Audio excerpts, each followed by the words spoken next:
Tax cuts. We all want them, right? This is what today's election campaign looks like. Well, have your taxes cut by the Conservatives. The fight for your attention is well underway, and it's playing out on all of your screens. Choose Labour and know that we have changed fundamentally. A wave of political ads is hitting Facebook and Instagram. Rishi Sunak and Keir Starmer on the social media campaign trail. And this is just the start. We can show you that the main parties are acting like the election campaign has already begun. Now, this is how much the Conservatives and Labour spent on Facebook and Instagram ads in the first 5 weeks of last year. And in electoral terms, that's peanuts. Now, in the same period this year, it's more than 10 times that amount. Campaign season has kicked off. Let's look at it over time. This shows spending back to the start of 2023, and you can see the spike just before the local elections, but then it spikes up again even higher this January. Now, this shows the start of 2024, the beginning of the run-up to general election day, with Labour and Tory vying to spend more. And both parties pumping out dozens of adverts. The Tories spent the most when they were pushing this ad celebrating tax cuts, while Labour peeked around a message that Keir Starmer has changed the party.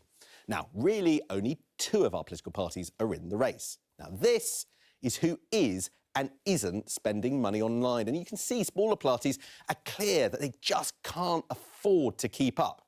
Let's see where the cash is going. Sky News has looked at adverts pushed by local MPs and paid for by the Central Conservative Party over the last 90 days. Each dot is where the Tories, have spent over £500, and there are 74 different constituencies where that's happened. And these are the 21 seats in what normally would have been considered solid majority territory for the Tories, of over 8,000. If you're struggling to defend these seats, then you're heading for a hung parliament or even a Labour majority. There were some seats with big spends that have Tory majorities of over 20,000. Cash going into defending places that were once solidly blue. Hi, Sam. The parties know the messages you want to hear, but don't feel too special. Now, I know the economy is your top priority. For a different Sam, a different priority. Hi, Sam. Now, I know you care about patients getting the care they need more. And another one. Hi, Sam. Like you, I think immigration levels are too high. Personalised, targeted ads are big campaign weapon, and we can show you why. I will deliver for you. Over 50, chances are you're seeing Tory adverts about the economy or Labour messaging on knife crime. Under 40, then it's ads about getting WhatsApps direct from the PM or Labour cracking down on tax avoidance. Hundreds of thousands of pounds are already being spent to get slogans onto your screens.